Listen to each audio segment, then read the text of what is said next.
Bismillahirrahmanirrahim. Assalamualaikum warahmatullahi wabarakatuh. Selamat pagi teman-teman dan rekan-rekan sekalian. Apa Waalaikumsalam kabar? warahmatullahi Halo, wabarakatuh. Pagi. selamat pagi.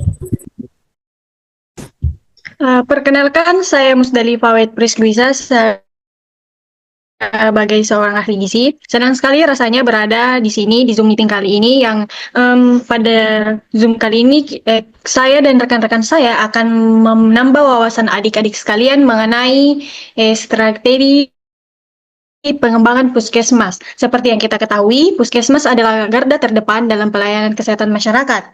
Namun, di tengah perubahan zaman dan dinamika, sistem kesehatan puskesmas menghadapi berbagai tantangan yang perlu kita sikapi dengan strategi yang tepat. Di satu sisi, kita dihadapkan dengan kendala seperti keterbatasan sumber daya, peningkatan jumlah pasien, serta tuntunan layanan yang lebih cepat dan berkualitas.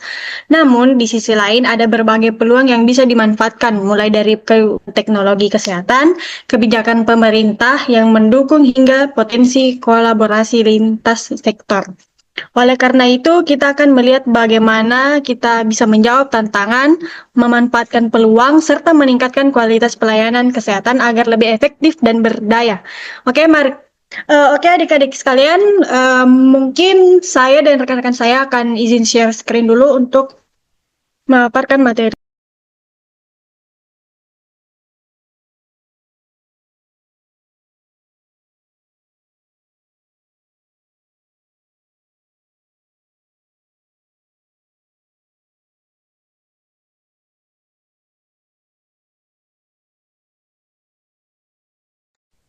Baik, adik-adik sekalian, yang untuk konsep dasar organisasi ini, saya persilahkan kepada rekan saya yang pertama untuk membahas materinya.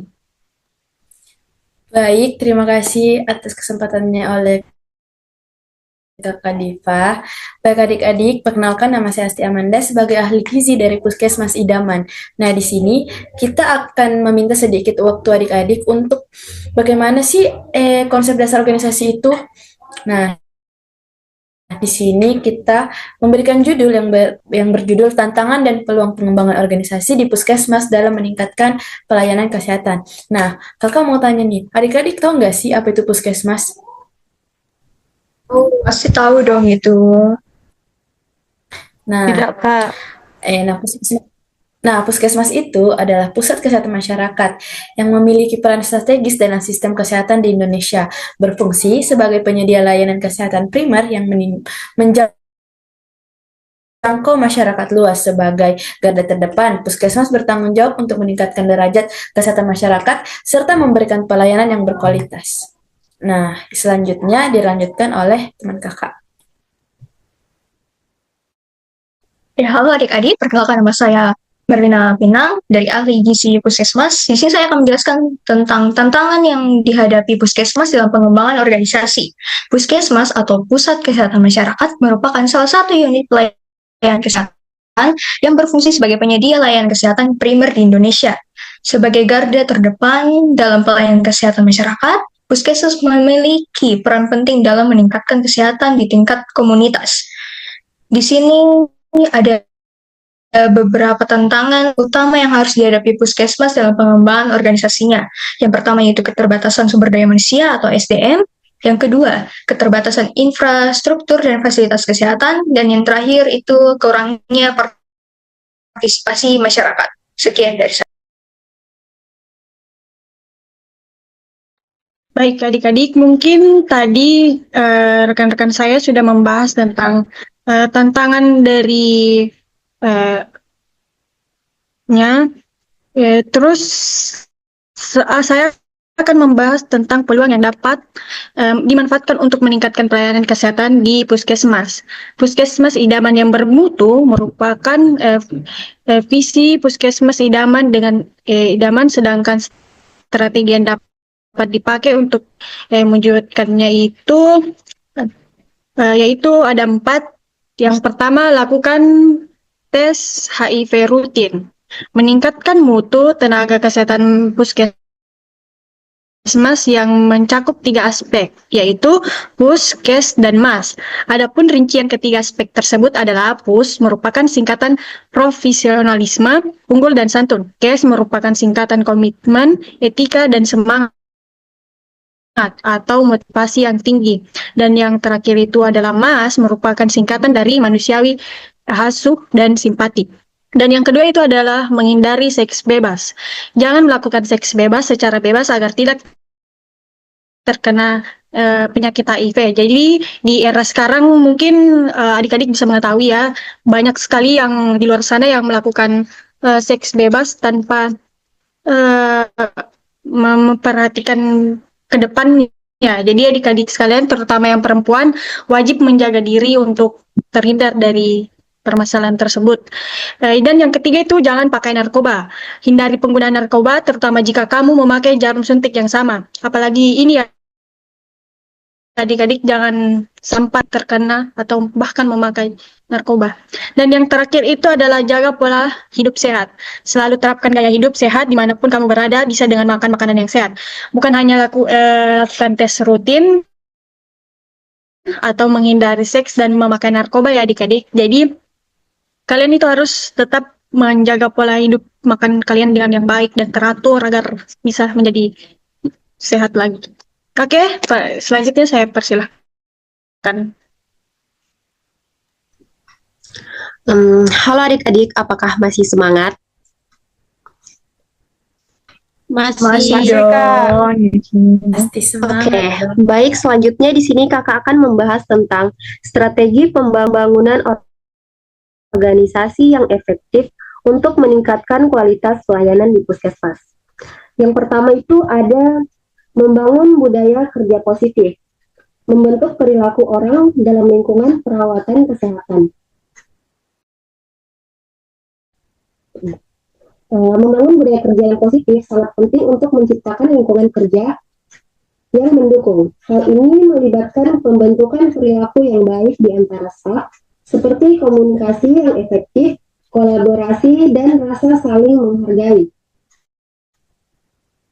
Dengan budaya kerja yang positif, karyawan akan lebih termotivasi untuk memberikan pelayanan terbaik kepada pasien.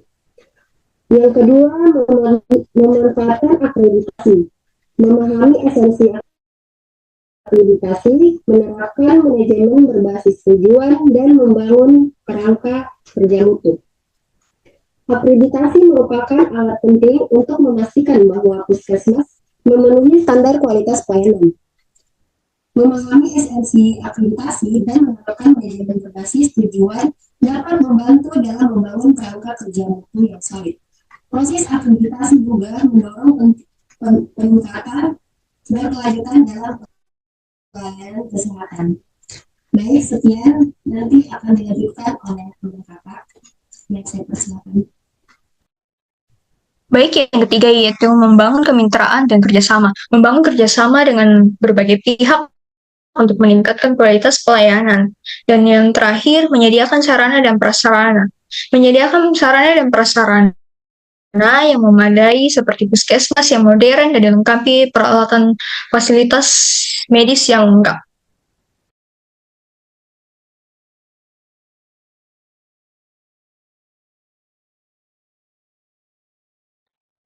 Baik adik-adik, mungkin pemaparan materinya mengenai judul yang tadi mungkin cukup sekian. Dan dari pemaparan materi yang tadi, mungkin ada dari adik-adik sekalian yang ingin memaparkan pertanyaannya atau kurang dipahami tentang, atau masih ada yang ingin ditanyakan sesuatu di luar dari materi yang tadi, boleh di raise hand dan silahkan. Ayo adik-adik bertanya. Nah, baik, yang pertama saya persilahkan kepada adik Matilda. Silahkan perkenalkan diri dan asal sekolahnya dari mana. Oke, baik. Terima kasih, Kak. Perkenalkan, nama saya Martina Balangi dari SMA Raja Wali. Pertanyaan saya itu, bagaimana keterbatasan infrastruktur dapat mempengaruhi pelayanan kesehatan di puskesmas, Kak? Baik, pertanyaan cukup menarik. Nah, sebelumnya saya mau tanya, dari pertanyaan tersebut, apakah adik Matilda ingin bercita-cita menjadi apa ini sebelumnya? Jadi seorang ahli gizi, Kak. Wah, menjadi penerusnya nih ceritanya. Jadi ya semoga bisa tercapai lah. Dan untuk pertanyaannya mungkin bisa eh, rekan saya Merlina Pinang untuk menjawab pertanyaan. Ya, baik, terima kasih. Pertanyaannya cukup menarik ya, bagaimana keterbatasan infrastruktur dapat mengaruhi pelayanan kesehatan di puskesmas. Saya akan menjawab yaitu keterbatasan infrastruktur seperti kurangnya ruang pemeriksaan, terus alat medis yang tidak lengkap atau tidak memadai di dalam puskesmas, atau fasilitas sanitasi yang buruk. Itu juga dapat menghambat pelayanan kesehatan. Hal ini juga menyebabkan antrian panjang, pelayanan yang kurang optimal, serta menurunnya kepercayaan masyarakat terhadap puskesmas kami, gitu. Atau puskesmas yang lain juga. Nah, bagaimana kepada adik Matilda? Apakah jawaban dari rekan saya cukup jelas untuk menjawab pertanyaannya? Cukup jelas, Kak. Makasih.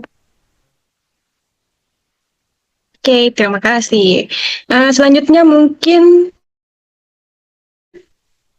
saya persilahkan kepada adik Raudina. Silahkan perkenalkan dan asal sekolah. Baik, Kak, perkenalkan nama saya Rodina Septiani dari SMA Negeri 1 Makassar. Pertanyaan saya, bagaimana puskesmas dapat meningkatkan partisipasi masyarakat dalam program kesehatan, Kak? Saya Stima Amanda untuk menjawab pertanyaan dari adik Raudina. Baik, kalau adik Dina, kalau boleh tahu, adik Dina juga bercita-cita menjadi ahli gizi juga? Atau administrasi kesehatan? Ahli gizi, Kak. Oke, jadi kan pertanyaan adik Dina itu bagaimana puskesmas dapat meningkatkan partisipasi masyarakat dalam program kesehatan. Nah, puskesmas dapat meningkatkan partisipasi masyarakat kesehatan secara dengan melakukan edukasi kesehatan secara aktif, melibatkan tokoh masyarakat dalam program kesehatan, serta menyediakan layanan yang mudah diakses dan ramah bagi semua kalangan. Selain itu, program seperti posyandu, penyuluhan gizi, dan pemeriksaan kesehatan gratis juga dapat menarik lebih banyak masyarakat untuk berpartisipasi. Jadi nanti adik Dina juga setelah menjadi ahli gizi bisa ikut partisipasi kayak di program seperti posyandu, penyuluhan gizi, atau yang lainnya. Begitu adik Dina. Bagaimana kepada adik Raudina? Apakah jawabannya sudah menjawab dari pertanyaannya? Baik, sudah Kakak. Oke, terima kasih sudah bertanya. Selanjutnya kepada Ririn Aminarti, silahkan melaporkan pertanyaannya dan asal sekolahnya.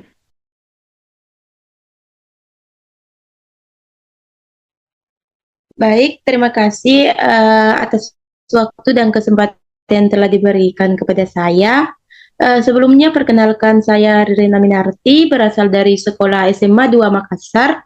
Mengapa sih Puskesmas masih menghadapi banyak tantangan, padahal sudah ada sejak lama? Pertanyaan yang ini cukup menarik ya adik-adik sekalian, atau dari adik-adik sekalian ada yang bisa menjawab pertanyaannya? Tidak, Kak. Sepertinya. Oh iya, tidak ada. Untuk pertanyaan tersebut sebaiknya saya alihkan ke rekan saya yaitu Reski Wahyuni. Silakan. Baik, saya ulangi pertanyaannya. Mengapa puskesmas masih menghadapi banyak tantangan, padahal sudah ada sejak lama? Oke, puskesmas masih menghadapi banyak tantangan karena yang pertama ada keterbatasan tenaga medis dan fasilitas. Yang kedua, akses yang sulit di daerah terpencil, serta meningkatnya jumlah pasien tanpa diimbangi dengan peningkatan sumber daya. Selain itu, sistem manajemen dan pendanaan yang belum optimal juga menjadi kendala dalam meningkatkan kualitas layanan. Nah, seperti itu jawabannya adik Ririn. Apakah sudah jelas menurutnya? Iya, Kak, sudah jelas. Terima kasih. Oke, sama-sama. Mungkin dari adik-adik sekalian sudah tidak ada yang bertanya atau masih ada? Ya, saya persilakan Nurma Lasari untuk memaparkan pertanyaan dan asal sekolahnya. Terima kasih atas kesempatan yang telah diberikan. Perkenalkan, nama saya Nurma Lasari, asal sekolah dari SMA 75 Makassar.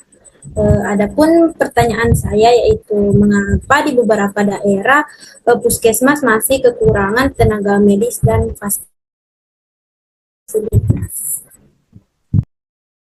Nah, ini juga pertanyaan cukup menarik ya adik-adik sekalian, tidak jauh dari pertanyaan dari Ririn tadi.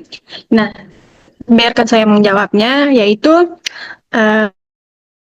mengapa sih di beberapa daerah puskesmas masih kekurangan tenaga medis dan fasilitas? Karena distribusi tenaga kesehatan yang tidak merata, terutama di daerah terpencil. Kurangnya insentif bagi tenaga medis untuk bertugas di daerah sulit, serta infrastruktur yang belum memadai juga menjadi faktor utama yang menghambat ketersediaan layanan yang sehat yang optimal. Bagaimana Adik Nurma Lasari, apakah jawabannya dapat diterima atau bagaimana? Bagaimana contohnya, Kak? Contohnya. Dari adik-adik sekalian ada yang bisa memberikan contoh? Contoh kecil saja atau bagaimana? Ada? Ayo, Adik Gina mungkin? Untuk contohnya, bagaimana dengan Tidak. rekan saya yang jawabnya? Iya, baik. Saya akan menjawab. Contohnya, saya mengambil salah satu contoh saya dari Papua atau Papua Barat. Banyak daerah di Papua Barat itu sulit sekali dijangkau, sehingga distribusi tenaga medisnya sangat terbatas. Terus ada beberapa puskesmas itu masih kekurangan dokter atau perawat, serta memiliki keterbatasan alat yang masih kurang. Ya, terus habis itu infrastruktur jalannya dan transportasinya itu sangat minim sekali, sehingga menyulitkan masyarakat sulit mendapatkan pengiriman obat atau peralatan. Sekian dari saya. Nah, seperti itu contohnya tadi. Bagaimana dengan adik Nurma Lasari? Apakah sudah dimengerti atau bagaimana? Masih ingin ditambahkan? Baik, sudah dimengerti. Terima kasih. Oke, sama-sama. Nah, dari semua pemaparan materi dan pertanyaan tadi, terima kasih kepada adik-adik sekalian, dan mungkin sebagai garda terdepan dalam pelayanan masyarakat, Puskesmas memiliki peran yang sangat penting. Namun, berbagai tantangan seperti keterbatasan tenaga medis, fasilitas yang belum merata, dan meningkatnya tuntutan pelayanan yang harus dihadapi dengan strategi yang tepat, dengan memanfaatkan peluang seperti kemajuan teknologi, kebijakan pemerintah, serta kolaborasi yang berbagai pihak. Puskesmas dapat terus berkembang dan meningkatkan kualitas layanannya. Oleh karena itu, diperlukan kerjasama dari semua pihak pemerintah, tenaga kesehatan, dan masyarakat agar tetap sistem kesehatan yang lebih baik dan dapat terwujud. Semoga dengan pemaparan ini adik-adik dapat memahami pentingnya penguatan puskesmas dalam menjawab tantangan kesehatan di Indonesia. Dan untuk adik-adik yang ingin menjadi ahli gizi juga mungkin dari pemaparan tersebut masih bisa ditangkap dan bisa menjadi beberapa motivasinya, karena ya begitu. Mungkin cukup sekian dari pemaparan kali ini. Terima kasih kepada semua adik-adik yang sudah sempat hadir di Zoom kali ini. Terima kasih sudah menyempatkan waktunya untuk sempat bertanya dan memahami materi dari kami. Nama saya Ririn Aminarti, saya berasal dari sekolah SMA Negeri 2 Makassar. Halo, perkenalkan nama saya Nurma Lasari dari SMA 75 Makassar.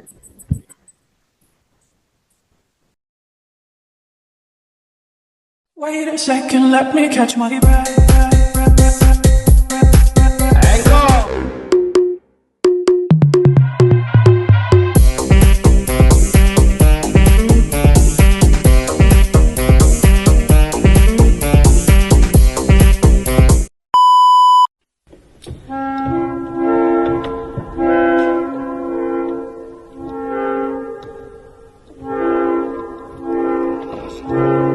Adik Dina juga bercita-cita.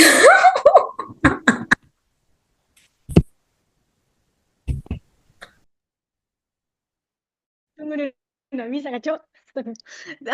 Mute kok dulu Merlin. Bismillahirrahmanirrahim. Selamat malam teman-teman serta rekan-rekan. Baik. Kita sosialisasi malam. Apa Kita tadi sosialisasi bilang? malam. Apa tadi Ada bilang? kayak SMA di Pagi malam